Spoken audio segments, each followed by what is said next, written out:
bipartisan effort in the Senate that was passed, $1 trillion infrastructure bill. And what I'd like to do on today's program is to kind of highlight or recap the remarks by President Joe Biden after the passage of the bill, and then also have some reporting, if you will, about what it means exactly. What does it mean to you? Now it's passed. What's going to happen? How is that going to affect you, me, and everybody else? And so this piece here is when the president, Joe Biden, after gotten word that it passed, he provided his remark, and after we play some part of his remark, we'll come back and play what does all this mean now that the infrastructure bill has been passed. Let's listen to the president.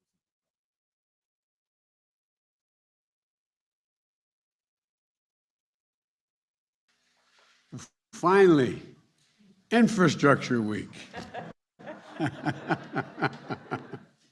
I'm so happy to say that, Infrastructure Week. Folks, yesterday, I don't think it's an exaggeration to suggest that we took a monumental step forward as a nation. We learned that our economy created 5.6 million jobs since we took office in January 20th, reached an unemployment rate of 4.6%, 2 full years earlier than the vast majority of economists projected that would happen. And we're just getting started.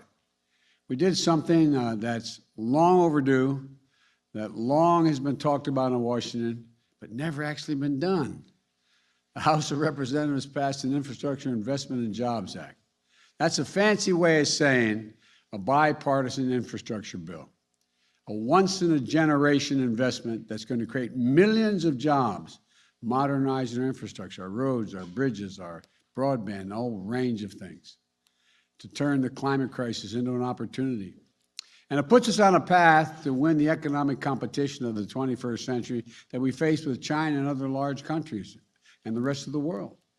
It's going to create more jobs, good-paying jobs, union jobs that can't be outsourced, and they're going to transform our transportation system with the most significant investments in passenger rail, the most significant investment in 50 years, in roads and bridges, the most significant investment in 70 years, and more investment in public transit than we've ever made, period. It's going to modernize our ports and our airports. I'm going to be going to some of our ports next week, and the freight rail, increasing that as a reason. I mean, look, we have bottlenecks across the country. We're doing so much with this legislation. It's going to make it easier for companies to get goods to market more quickly and reduce supply chains, bottlenecks, and now and for decades to come. You know, and according to economists, this is going to be ease inflationary pressure, not increase it, ease inflationary pressures by lowering costs for working families. It's going to create jobs replacing lead water pipes. So every American, every child can drink clean water, improving their health and putting plumbers and pipe fitters to work. How long have we been talking about that? It's a gigantic issue. Jobs, making high-speed internet affordable and available everywhere in America. And you heard me say this before, but I apologize for repeating myself, but no parent should have to sit in the parking lot of a fast food restaurant so their child can do their homework because they have no internet connection except to go off of what's going on and with that internet connection from the fast food restaurant. It's going to make significant historic strides to take on the climate crisis. Some of you were with me when I was recently in Scotland at the COP26. What do people keep asking me? Are you going to fund this? Are you going to fund it? Are you really going to do what you're saying? Well, this gets along a big step along the way of doing it. We're going to build out the first ever national network of charging stations all across the country, over 500,000 of them, so that you can make a real, and auto companies are made a commitment that we're going to make 50% of vehicles electric by 2030. So you'll be able to go across the whole darn country, from East Coast to West Coast. Just like you can stop at gas stations now, these charging stations will be available. It'll get America off the sidelines on manufacturing of solar panels, wind turbines, battery storage, energy and power for electric vehicles, from school buses to automobiles. And it will reward companies for paying good wages and for getting materials for their products from right here in America. And America exporting and providing the rest of the world with these technologies that are generated here in the United States as we go green around the world. It also makes historic investments in environmental cleanup and remediation. It builds up our resilience against superstorms and droughts and wildfires, hurricanes. You know, you've heard me say it again. I apologize for repeating myself, but $99 billion in losses last year because of climate crises. Not in America. $99 billion it cost the taxpayers of America. It represents a blinking red code out there for our nation.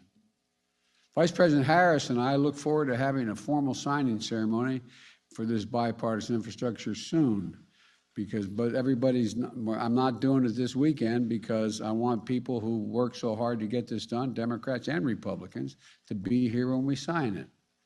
But we're looking more forward to having shovels in the ground to begin rebuilding America. And for all of you at home who feel left behind and forgotten in an economy that's changing so rapidly, this bill is for you.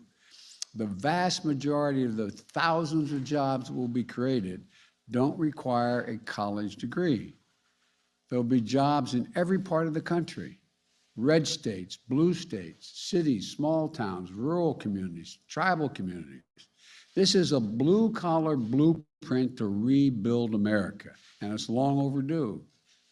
I'm also proud that the House took a big step forward to pass my Buildback Better Act, which for the week of November 15th, they're going to be taken up. They went through the procedural mechanisms to ensure that occurs. Let me be clear. We will pass this in the House, and we'll pass it in the Senate. The Buildback Better Act will be a once-in-a-generation investment in our people, getting America back to work by reducing the cost of child care and elder care, and getting millions of women back in the job who have to stay home because they cannot afford the child care or the health care for their parents, providing universal pre-K for every 3- and 4-year-old child in America, and increasing their academic achievement potential significantly, making healthcare more affordable, lowering prescription drug costs, the tax cuts for working people and the middle class so that folks have just a little, I know you're tired of hearing me say it, my dad used to always say, as a middle class guy, we just need a little breathing room, It's going to reduce child poverty in this country, by the way, by 50%. We're already on track to do that with the child tax credit we passed in our last piece of legislation. And this bill is fiscally responsible. That's a fancy way of saying it's fully paid for. It doesn't raise the deficit by a single penny. And it actually reduces the deficit, according to the leading economists in this country, over the long term. And it's paid for by making sure that the wealthiest Americans, the biggest corporations, begin to pay their fair share. Again, you've heard me say it 100 times. Why should 40 or 55 corporations made over $40 billion in the last couple of years, why should they pay zero in tax? I said, I'm a capitalist, I'm not a socialist, but the bottom line is everybody should pay their fair share. Zero in taxes? Come on. And keep my campaign commitment, it does not raise a single penny in tax for anyone making less than $400,000 a year. Say it again. Folks, no matter what they tell you, you're going to find out. This will not affect your taxes one little bit and having to pay a penny more if you make less than $400,000 a year. Independent experts have concluded that these bills are the highest value investments that we can make to grow the economy. It's going to create millions of jobs, increase productivity and wages, and reduce costs, and generate significant and historic economic growth. Again, the press is here. The poor people have to follow me all the time. They've heard me say this a lot. We got out of the blue a couple weeks ago a letter from 17 Nobel Prize winners in economics, and they determined that it will ease inflationary pressures, not create them, ease them, ease those pressures. And for the economy, it recognizes that we face an inflection point. For most of the 20th century, we led the world by a significant margin because we invested in our people. We invested in ourselves. You've heard me say it 1,000 times. Jill would say, and my wife says, any country out educates is going to outcompete us. We invested in education. We invested in health. We invested in things that affect people's opportunities to succeed. We built an interstate highway system, which led to the best roads, bridges, airports, and transit systems in the world. These are the arteries of commerce that have moved goods from coast to coast quickly. That's why people decide to build facilities here in the United States. We empowered our companies to outcompete the world. And we created jobs and untold opportunities for our people to travel, to live, and to work.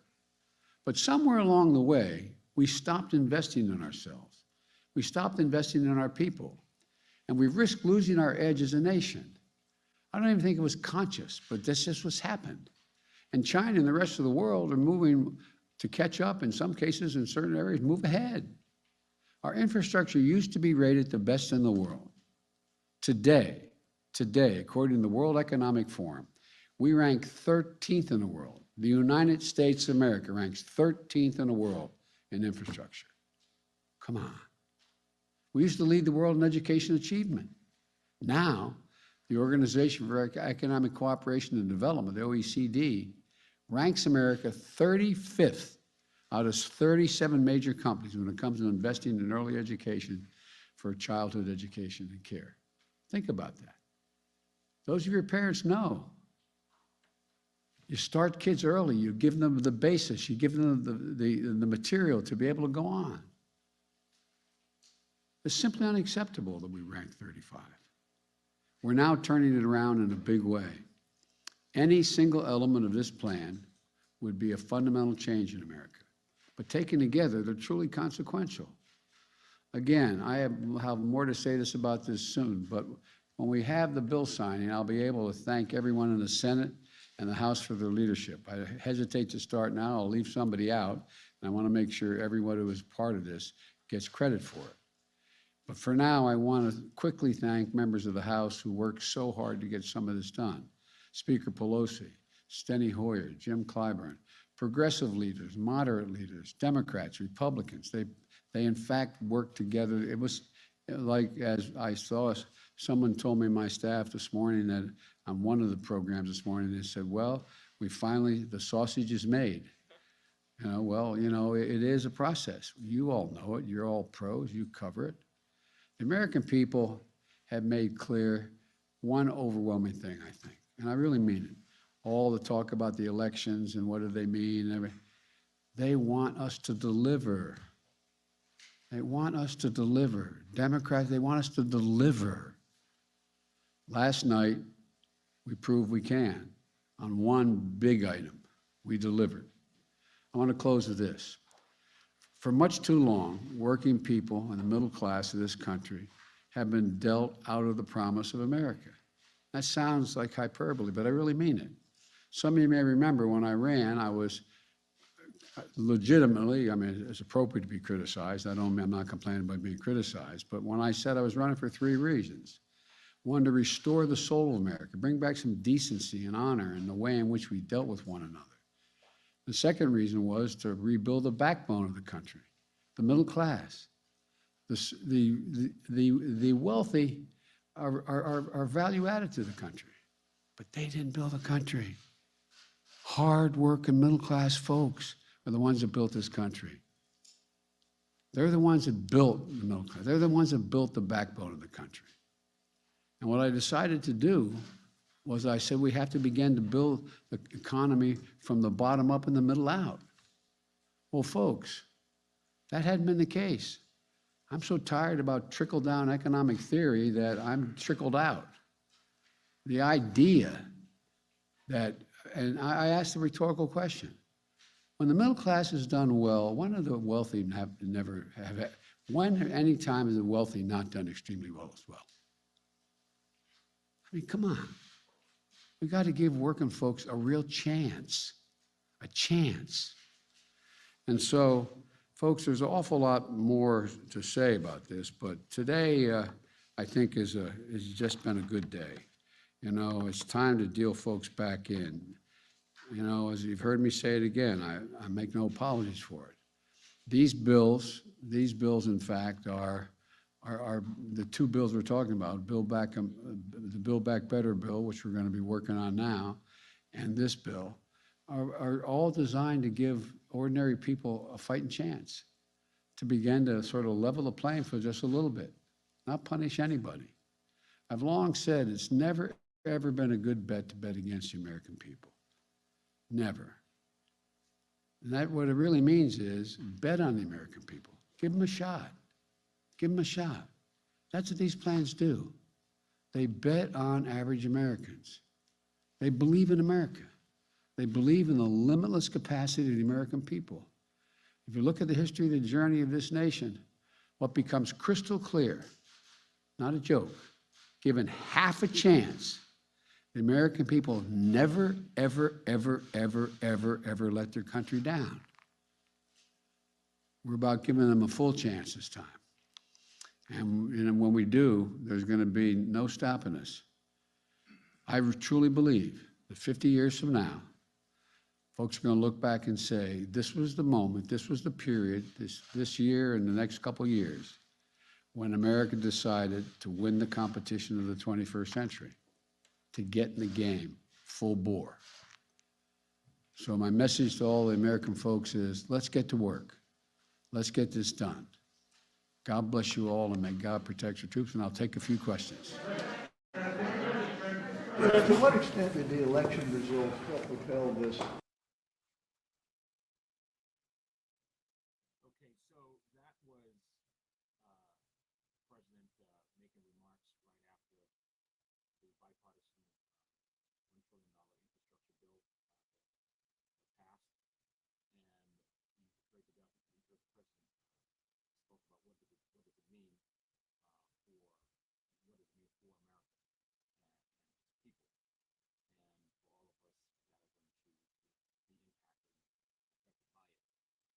by it. What I'd like to do is I'd like to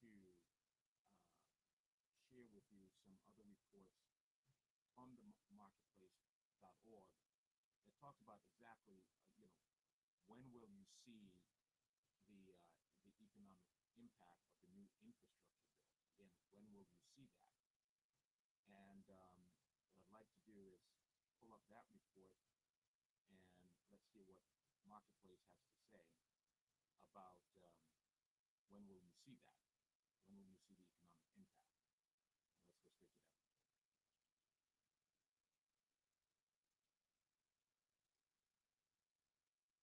This is Marketplace. I'm Kai Rizdal. $1 trillion is a lot, so we're going to take it piece by piece. More of Matt in a minute. But there is something else that's important to understand about this bill. Because as hard as the legislating was, and we all know it was pretty hard, the next part might be even harder. Marketplace's Sabri Benishore takes a look at just how fast or slow, to be honest, the money might get shoveled out the door and into the things for which it was intended. As you might expect in a $1 trillion pot of money, there's a lot going on. Let's start with $110 billion for highways and bridges and more than $100 billion for public transit and rail. At least on the highway side and the public transportation side of things, I think we're in pretty good shape to move out pretty quickly here. Dean Franks is with the American Road and Transportation Builders Association. Every state has a backlog of roads and bridges it wants to fix or has been meaning to get around to fixing. Amtrak knows what it's behind on. We should start to see real world impacts starting this fiscal year. But then there's the more complicated, newer stuff. Networks of electric car charging stations, taking down highways that ripped up communities, creating electric bus fleets for cities. Joseph Kane is a fellow at the Brookings Institution. That could take years, if not, decades, to fully realize the true impact. The buzzword under the Obama stimulus was shovel ready. The emphasis was on getting the money out fast to plug holes in a cratering economy. Right? The economic moment that we're in is different Shoshana Liu is director of Colorado's Department of Transportation and was the Treasury's chief financial officer at the end of the Obama administration. This bill is more about the future and how we sort of think about what we want, our infrastructure to look like moving forward. But a lot can go wrong in between the president's pen hitting paper and rubber hitting the road. Robert Puentes is president of the Eno Center for Transportation. There's a misunderstanding that the federal government and all of its power can wave a wand and that projects can start appearing all over the place. But it's just not how it works. It's so much of this is done outside of Washington. States and local governments are responsible for 3/4 of all transportation and water spending. So at the end of the day, they will have a lot to say on how quickly, and how well a lot of this money gets spent. In New York, I'm Sabri Benishore for Marketplace. All right, so that was the report, the first report that says when will we see the economic impact of this new infrastructure. This next report will take a deeper dive, really unpacking the $1 trillion infrastructure bill. This is Kai Rizal talks beyond bond yields with in light of the Federal Reserve tapering announcement, but also, what does really mean in terms of what's in this $1 trillion. The marketplace.org really took a stab at unpacking it, and let's get to that report.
Public transportation. So we can expect to see smoother travel along older rail lines, station modernizations, and new buses all across the country.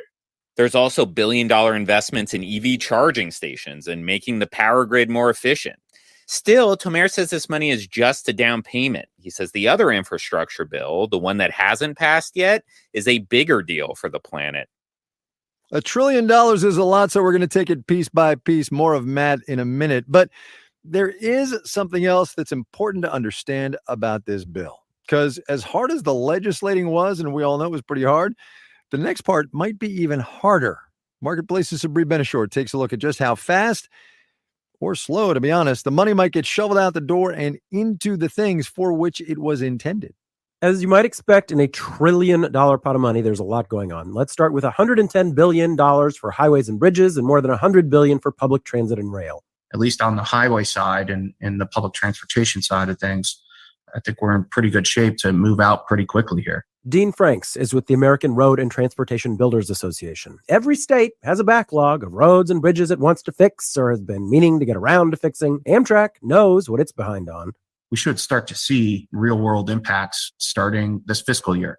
But then there's the more complicated, newer stuff. Networks of electric car charging stations, taking down highways that ripped up communities, creating electric bus fleets for cities. Joseph Kane is a fellow at the Brookings Institution. That could take years, if not, decades to fully realize the true impact. The buzzword under the Obama stimulus was shovel ready. The emphasis was on getting the money out fast to plug holes in a cratering economy. Right? The economic moment that we're in is different. Shoshana Liu is director of Colorado's Department of Transportation and was the Treasury's chief financial officer at the end of the Obama administration.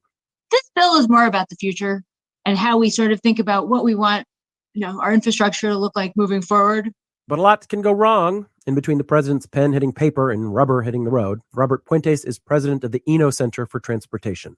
There's a misunderstanding that the federal government and all of its power can wave a wand and that projects can start appearing all over the place. But it's just not how it works. It's so much of this is done outside of Washington.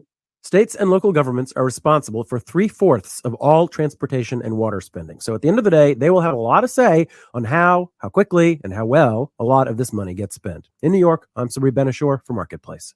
On Wall Street today, all right, look, I'll tell you what, new rule. Markets only go up. No, I'm kidding. I'm kidding. We'll have the details when we do the numbers.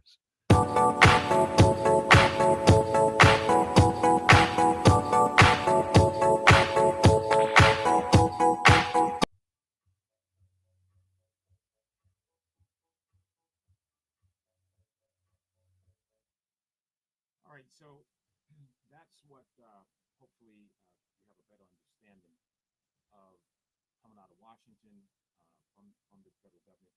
What does it mean in terms of the infrastructure bill? And then, of course, then there is the private sector. You heard from the marketplace.org exactly what's in it and what does it mean, short and long term, midterm as well. And so I hope today's program provided you with equipped you with the additional knowledge on what all of this means. And so I'm going to take a quick commercial break and come right back, and we'll continue here on the program with the WSX Bloomberg.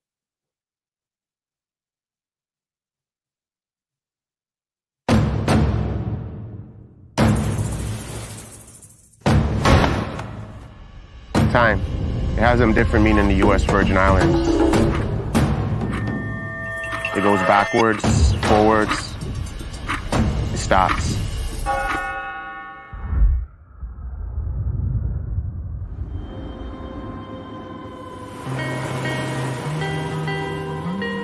St. Croix is rooted in history. So much of it still remains untouched.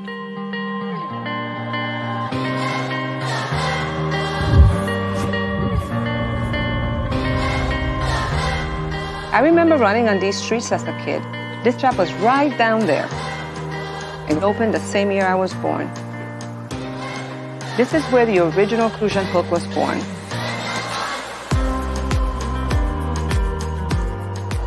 It's the symbol of these islands. And I wanted to have my hands in that very same history. I want to be able to pass it down to my family while still putting a new spin on it. The U.S. Virgin Islands, we have an amazing culture that developed over time from all over the world.